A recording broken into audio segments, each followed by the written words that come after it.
संबंध। पूर्व श्लोक में विज्ञान सहित ज्ञान कहने की प्रतिज्ञा करके उसका परिणाम अशुभ से मुक्त होना बताया। अब आगे के श्लोक में उसी विज्ञान सहित ज्ञान की महिमा का वर्णन करते हैं। राजविद्या राजगुह्यम पवित्रमिदमुत्तमम प्रत्यक्षावगमम धर्म्यम सुसुखम कर्तुमव्ययम। यह विज्ञान सहित ज्ञान अर्थात समग्र रूप संपूर्ण विद्याओं का राजा और संपूर्ण गोपनीयों का राजा है। यह अति पवित्र तथा अति श्रेष्ठ है और इसका फल भी प्रत्यक्ष है। यह धर्ममय है, अविनाशी है और करने में बहुत सुगम है, अर्थात इसको प्राप्त करना बहुत सुगम है। व्याख्या।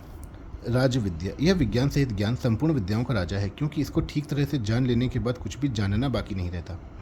भगवान ने 7वें अध्याय के आरंभ में कहा कि मेरे समग्र रूप को जानने के बाद जानना कुछ बाकी नहीं रहता।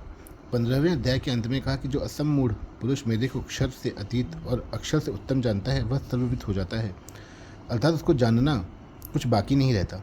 इससे ऐसा मालूम होता है कि भगवान के सगुण, निर्गुण, साकार, निराकार, व्यक्त, अव्यक्त आदि जितने स्वरूप हैं उन सब स्वरूपों में भगवान के सगुण साकार स्वरूप की बहुत विशेष महिमा है। राजगुह्यम, संसार में रहस्य की जितनी गुप्त बातें हैं उन सब बातों का यह राजा है, क्योंकि संसार में इससे बड़ी दूसरी कोई रहस्य की बात है ही नहीं। जैसे नाटक में सबके सामने खेलता हुआ कोई पात्र अपना असली परिचय दे देता है तो उसका परिचय देना विशेष गोपनीय बात है, क्योंकि वह नाटक में जिस स्वांग में खेलता है उसमें वह अपने असली रूप को छुपाए रखता है। ऐसे ही भगवान जब मनुष्य रूप में लीला करते हैं तब अब भक्त लोग उनको मनुष्य मानकर उनकी अवज्ञा करते हैं। इससे भगवान उनके सामने अपने आप को प्रकट नहीं करते, परंतु जो भगवान के एकांतिक प्यारे भक्त होते हैं उनके सामने भगवान अपने आप को प्रकट कर देते हैं। यह अपने आप को प्रकट कर देना ही अत्यंत गोपनीय बात है। पवित्रमिदम, इस विद्या के समान पवित्र करने वाली दूसरी कोई विद्या है ही नहीं, अर्थात यह विद्या पवित्रता की आखिरी हद है। पापी से पापी, दुराचारी से दुराचारी भी इस विद्या से बहुत जल्दी धर्मात्मा बन जाता है, अर्थात पवित्र बन जाता है और शाश्वती शांति को प्राप्त कर लेता है। 10वें अध्याय में अर्जुन ने भगवान को परम पवित्र बताया, पवित्रम परमम भवाम। 4थे अध्याय में भगवान ने ज्ञान को पवित्र बताया, न ही ज्ञानेन सदृशम पवित्रमिह विद्यते, और यहाँ राजविद्या आदि 8 विशेषण देकर विज्ञान सहित ज्ञान को पवित्र बताते हैं। इसका तात्पर्य यह हुआ कि पवित्र परमात्मा का नाम, रूप, लीला, धाम, स्मरण, कीर्तन, जप, ध्यान, ज्ञान आदि सब पवित्र है, अर्थात भगवत संबंधी जो कुछ है वह सब महान पवित्र है और प्राणी मात्र को पवित्र करने वाला है। उत्तमम, यह सर्वश्रेष्ठ है, इसके समकक्ष दूसरी कोई वस्तु, व्यक्ति, घटना, परिस्थिति आदि है ही नहीं। यह श्रेष्ठता की आखिरी हद है, क्योंकि इस विद्या से मेरा भक्त सर्वश्रेष्ठ हो जाता है, इतना श्रेष्ठ हो जाता है कि मैं भी उसकी आज्ञा का पालन करता हूँ। उस विज्ञान सहित ज्ञान को जानकर जो मनुष्य इसका अनुभव कर लेते हैं उनके लिए भगवान कहते हैं कि वे मेरे में हैं और मैं उनमें हूँ। मैं तितेषु चाप्यहम, अर्थात वे मेरे में तल्लीन होकर मेरा स्वरूप ही बन जाते हैं। प्रत्यक्षावगमम, इसका फल प्रत्यक्ष है। जो मनुष्य इस बात को जितना जानेगा वह उतना ही अपने में विलक्षणता का अनुभव करेगा। इस बात को जानते ही परम गति को प्राप्त हो जाए, यह इसका प्रत्यक्ष फल है। धर्म्यम, यह धर्ममय है। परमात्मा का लक्ष्य होने पर निष्काम भावपूर्वक जितने भी कर्तव्य कर्म किए जाएं वे सबके सब इस धर्म के अंतर्गत आ जाते हैं। अतः यह विज्ञान सहित ज्ञान सभी धर्मों से परिपूर्ण है। दूसरे अध्याय में भगवान ने अर्जुन को कहा कि इस धर्म में युद्ध के सिवाय क्षत्रिय के लिए दूसरा कोई श्रेयस्कर साधन नहीं है।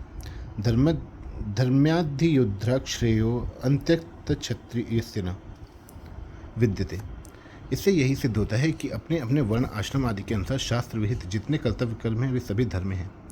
इसके सिवाय भगवत प्राप्ति के जितने साधन हैं और भक्तों के जितने लक्षण हैं उन सबका नाम भगवान ने धर्म्यामृत रखा है, अर्थात ये सभी भगवान की प्राप्ति कराने वाले होने से धर्ममय हैं। अव्ययम, इसमें कभी किंचन मात्र भी कमी नहीं आती, इसलिए अविनाशी हैं। भगवान ने अपने भक्त के लिए भी कहा है कि मेरा भक्त का विनाश नहीं होता, न मे भक्त प्रणश्यति। कर्तुम सुसुखम, यह करने में बहुत सुगम है। पत्र, पुष्प, फल, जल आदि चीज़ों को भगवान की मानकर भगवान को ही देना कितना सुगम है। चीज़ों को अपनी मानकर भगवान को देने से भगवान उनको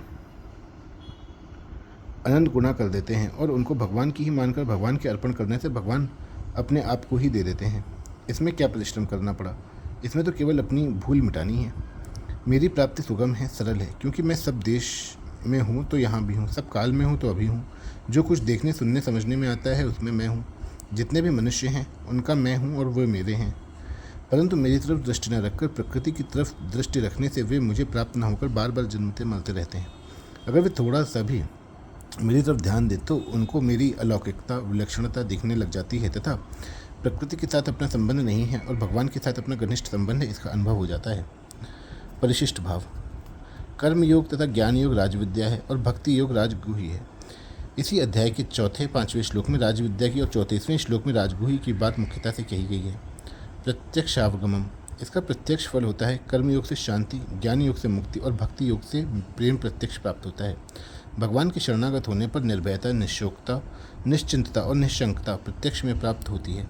अपने स्वरूप की सत्ता, स्फूर्ति, सच्चित और होने का पन का ज्ञान अनुभव भी प्रत्यक्ष है। धर्म्यम, यह धर्म से रहित नहीं है, प्रत्युत धर्ममय है, धर्म से ओतप्रोत है। इसको जानने से मनुष्य जीवन सफल हो जाता है, अर्थात मनुष्य कृतकृत्य, ज्ञातव्य और प्राप्तव्य हो जाता है।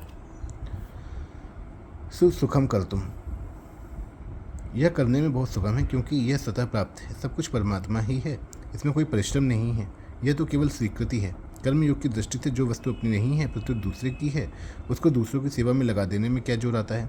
ज्ञान योग की दृष्टि से अपने आप में स्थित होने में क्या जोर आता है। भक्ति योग की दृष्टि से जो अपना है उसकी तरफ जाने में क्या जोर आता है। यह सब काम सुखपूर्वक होते हैं। अव्ययम, वास्तव में अविनाशी और अंतिम तत्व यही है, इससे आगे कुछ नहीं है।